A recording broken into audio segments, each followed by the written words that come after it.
10 साल में जेठानी के 10 बच्चे। गुंजन दुल्हन के जोड़े में ससुराल के दरवाजे पर खड़ी होती है। तभी आरती उतारते हुए जेठानी चंपा स्वागत करवाती है। देवरानी जी, सबसे पहले दाएं पैर से कलश को गिराओ और अपने ससुराल में आओ। जी चंपा भाभी। गुंजन गृह प्रवेश करके अंदर आती है, जहां जेठानी के 7 बच्चे लाइन से खड़े थे। ये इतने सारे बच्चे किसके हैं? दरअसल वह 7 बच्चे किसी और के नहीं बल्कि गुंजन की जेठानी के थे। पूजा, खुशी, चुनिया, मुनिया, बबलू, सपना, काजल, चलो चाची के पैर छूकर प्रणाम करो। नमस्ते चाची जी। तभी गुंजन झिझकते हुए पूछती है, जेठानी जी, ये इतने सारे बच्चे किसके हैं? ये सब मेरे बच्चे हैं गुंजन, मेरे लाल, मेरे आंखों के तारे, मेरे चंदा, मेरे सूरज। हे भगवान, ये जेठानी इतने बच्चे पैदा करके खुश कैसे हो सकती है? ये तो वही मिसाल हो गई, हम दो हमारे गिन लो। चंपा गांव वाली थी, जबकि उसकी देवरानी गुंजन नए दौर की पढ़ी लिखी लड़की थी। उसके लिए ससुराल का इतने बाल बच्चों वाला माहौल हजम करना काफी ज्यादा कठिन था। तभी सास अंजना कहती है, छोटी बहू ऋषभ, तुम दोनों थक गए होगे, जाकर आराम कर लो। जी माँ, चलो गुंजन। तभी जेठानी के बच्चे गुंजन के पीछे पीछे लग जाते हैं। माँ, मैं चाचा चाची के छात में सोऊंगा। नहीं नहीं दादी दे, तात मैं तो होंगी, मैं। हम सब चाची के साथ सोएंगे। अरे हाँ मेरे बच्चों, तुम सब चाची के साथ सो जाना, ठीक है? देवरानी जी ये सब मानेंगे नहीं, इन्हें अपने साथ सुला लेना। ये सुनकर देवरानी का मुंह बन जाता है और जेठानी के सारे बच्चे देवरानी के कमरे में आ जाते हैं। गुंजन गुस्से में उन्हें घूरने लगती है। कितने सपने देखे थे मैंने अपनी सुहागरात को लेके, क्या पता था जेठानी के बच्चे कबाब में हड्डी बन जाएंगे। चाची मुझको सुला दो ना, नींद आ रही है। आई बबलू बेटा। चाची मुझको भी सुला दो। हाँ हाँ चाची तो यही है, चुनिया चलो सोते हैं। इसी तरह जेठानी के बच्चों को सुलाने में देवर देवरानी की सुहागरात खराब हो जाती है। अब गुजरते दिनों के साथ गुंजन ससुराल को संभाल लेती है। एक सुबह खाने की मेज पर सब बातें करते हैं। अरे बबलू बेटा, तू खा क्यों नहीं रहा? मुझको चाची का हाथ से खाना है माँ, मुझको उनके हाथ से खाना अच्छा लगता है। देखा माँ जी, देवरानी जी ने तो जैसे मेरे बच्चों पर जादू चला दिया है। इतने घुल मिल गए हैं कि माँ की तो जरूरत नहीं। सच में छोटी बहू, तुमने जितनी ममता दुलार से इन बच्चों को संभाला है वो तारीफ के लायक है। आखिर बीवी किसकी है माँ? खाने की मेज पर खुशी का माहौल छाया हुआ था। तभी एकदम से जेठानी दौड़कर जाकर उल्टी करने लगती है। जेठानी जी, आप ठीक तो हैं? कुछ उल्टा सीधा खा लिया था क्या? अचानक आपको उल्टी क्यों हो रही है? पता नहीं देवरानी जी, दिल बहुत कच्चा कच्चा सा हो रहा है। लगता है मैं गर्भवती हूँ। हे भगवान, फिर से? गुंजन अपनी जेठानी को प्रेगनेंसी किट लाकर देती है और टेस्ट करवाती है, जो कि पॉजिटिव आता है। जेठानी जी, आप प्रेग्नेंट हैं? क्या सचमुच? मैं गर्भवती हूँ? देवरानी जी, हम तो बहुत बहुत बहुत खुश हैं। जेठानी जी, इतना खुश कैसे हो सकती हैं? इनको टेंशन नहीं हो रही है, जबकि इनका 8वां बच्चा है। मुझे सासू माँ और ऋषभ से बात करनी होगी। देखो गुंजन, माँ ने तो बड़ी भाभी को तभी बच्चा बंद करने का ऑपरेशन करवाने के लिए कह दिया था जब उनकी 2 लड़की हुई थी, लेकिन वो मानी नहीं। पर ऋषभ, हर साल बच्चे पैदा करके जेठानी जी अपनी सेहत के साथ खिलवाड़ कर रही हैं। भगवान ना करे कल को उन्हें कुछ हो गया तो उनके इतने सारे बच्चों का क्या होगा? हमें उनको समझाना बुझाना होगा। गुंजन बहू, बड़ी बहू को समझाने का मतलब है भैंस के आगे बीन बजाना। वो बस अपनी माँ के चलाए चलती है। माँ जी, मैं जेठानी जी को समझाऊंगी।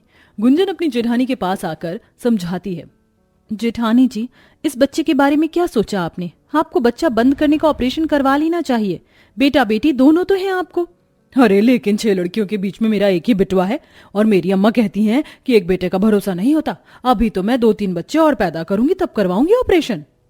गुंजन के अपने गंवार जेठानी को समझाने का उसके कानों पर जूं तक नहीं रेंगता।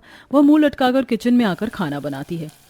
यानी कि जब तक जेठानी के 10 बच्चे पैदा होंगे, मुझसे ही सारा सेवा पानी करवाएंगी।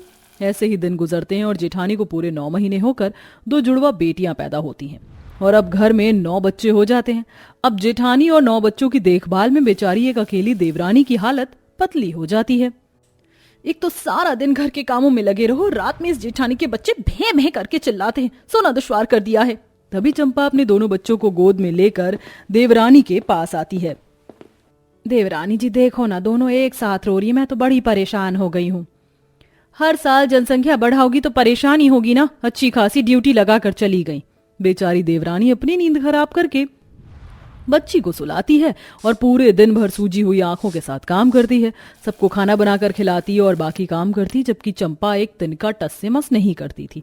वक्त बीतता गया और जेठानी का पेट धीरे धीरे फूलने लगा तो गुंजन ने कहा, ये जेठानी जी का पेट क्यों फूल रहा है? कहीं इन्होंने 10वें बच्चे का नंबर तो नहीं लगा दिया? नहीं नहीं नहीं, अगर ये प्रेग्नेंट होती तो उल्टियां तो करती ना। ये सोचकर देवरानी बात को टाल देती है और देखते देखते 2-3 महीने निकल गए। तभी एक दिन चंपा चक्कर खाकर बेहोश हो जाती है तो ससुराल वाले उसको अस्पताल में भर्ती करवाते हैं। चाची माँ ठीक तो हो जाएंगी ना? चाची बोलो ना माँ को क्या हुआ है? कुछ नहीं हुआ माँ के बच्चों, चलो यहाँ बैठ जाओ। तभी अंदर से भड़कते हुए डॉक्टर आकर कहते हैं, इनके पति कौन है? क्या हुआ डॉक्टर साहब? मैं हूं चंपा का पति। देखिए, आपकी पत्नी 6 महीने प्रेग्नेंट है, लेकिन उनका शरीर बहुत ज्यादा कमजोर है। इनमें इतनी ताकत नहीं जो बच्चा पैदा कर सके। वैसे उनके कितने बच्चे हैं? बहुत ही झिझकते हुए विजय ने उत्तर दिया, जी कुल मिलाकर 9 बच्चे हैं। Don't you have sense? आज के टाइम में 10 बच्चे कौन पैदा करवाता है भाई? डॉक्टर जेठ को डांट लगाकर चला जाता है। पूरा परिवार जेठानी को डिस्चार्ज करके घर ले आता है और 10वें बच्चे की खबर सुनते हैं और आने वाली कॉम्प्लिकेशन के बारे में गुंजन बताती है। जेठानी जी, देखा आज आपने केवल इस बच्चे के साथ बल्कि अपनी सेहत के साथ कितना बड़ा रिस्क लिया है। सब कितने परेशान हैं। अरे देवरानी जी, मुझको कुछ नहीं होगा, मैं गांव की हूँ, देसी घी मलाई खाई है मैंने। देखना मेरा 10वां बच्चा भी एकदम हट्टा कट्टा होगा। अच्छा, मुझको ना पकौड़े खाने का बहुत मन है, जाकर मेरे लिए पकौड़ी बनाओ, और हाँ, धनिया पुदीने की चटनी के साथ बनाना। जेठानी जी, डॉक्टर ने पहले ही आपकी 10वीं प्रेगनेंसी में कितनी कॉम्प्लिकेशंस बताई हैं। मैं आपके लिए कुछ हेल्दी बना के लाती हूँ। अरे मैंने कहा ना मुझको पकौड़ी और चटनी खानी है, जाकर बनाकर लाओ। देवरानी की हिदायत मानने के बजाय जेठानी जमा कर अपनी खातिर करवाती है तो वहीं जेठानी के बच्चे भी उसको बहुत परेशान करते हैं। चाची चाची, हमारे लिए भी पकौड़ी बना दो, हमको भी पकौड़ी खानी है। मैंने तुम सबके लिए रोटी सब्जी बनाई है, वही खा लो बच्चों। नहीं नहीं नहीं, हमको पकौड़े खाने, बनाओ बनाओ बनाओ।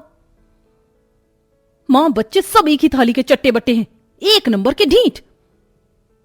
जेठानी के बच्चों के पकौड़े खाने की ख्वाहिशों के चलते देवरानी को दोबारा से पकौड़े बनाने पड़ते हैं, जिसमें वह बुरी तरह थक जाती है। ऐसे ही पूरा दिन बीत जाता है और शाम ढल जाती है और रसोई का काम खत्म करते करते उसे रात के 2 बज जाते हैं। हे भगवान, इस जेठानी ने 9 नौठैया बच्चे पैदा करके मेरी नाक में दम कर दिया है। न दिन का पता चलता है न रात का। धुल गए बर्तन, अब जाकर आराम कर लेती हूँ। देवरानी जैसे ही सोने के लिए जाती है तभी जेठानी आकर ऑर्डर फरमाती है। देवरानी, क्या कर रही हो? झक मार रही हूँ। तुमने कुछ कहा क्या? नहीं तो भाभी, कहिए ना। वो ना, मुझको कुछ खाने का दिल कर रहा है, मेरे लिए खट्टे और तीखे गोलगप्पे बनवा दो। ये सुनकर दिन भर की थकी हुई देवरानी के मुंह पर 12 बज जाते हैं। अभी इस टाइम, मेरा मतलब रात के 2 बज रहे हैं और आपने पहले इतना खाया है।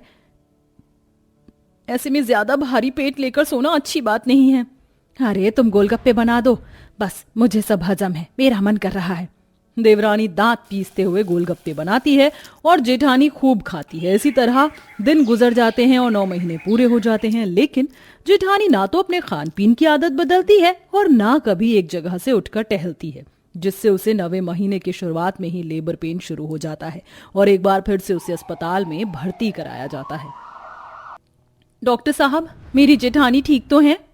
देखिए, अभी उनका प्रेगनेंसी का टाइम पीरियड पूरा नहीं हुआ और बच्चा पेट में दब गया है, तो हमें फौरन सिजेरियन डिलीवरी करनी पड़ेगी। 10 साल में 10 बच्चे पैदा करना खतरनाक था, हमने इन्हें कहा भी था। यह सुनकर पूरा परिवार घबरा जाता है और सी सेक्शन डिलीवरी के द्वारा जेठानी अपने 10वें बच्चों को पैदा करती है, जो कि बहुत ही कमजोर और कम महीने में पैदा हुआ होता है। देख लिया जेठानी जी, आपकी जिद के चलते ये 10वां बच्चा कितना कमजोर हुआ है। मैं जो आपको समझाती थी, मैं आपकी दुश्मन नहीं थी। चंपा अपने कमजोर से 10वें बच्चे को देखकर दिल ही दिल में कुढ़ते हुए कहती है, सॉरी, मेरी गलती है देवरानी जी। मैंने माँ के कहे में आकर 10 साल में 10 बच्चे पैदा किए। उन्होंने कहा था कि मैं ज्यादा बच्चे पैदा करूंगी तो मेरा मान सम्मान बढ़ेगा। कोई नहीं बड़ी बहू, जो बीत गया उसे जाने दे, हम इस बच्चे को अच्छे से पालेंगे। उसी टाइम गुंजन अपनी जेठानी का बच्चा बंद करवाने का ऑपरेशन करवाती है। उसके 10वें कमजोर बच्चे का बहुत ही अच्छे तरीके से देखभाल करती है, जिससे वह तंदुरुस्त हो जाता है।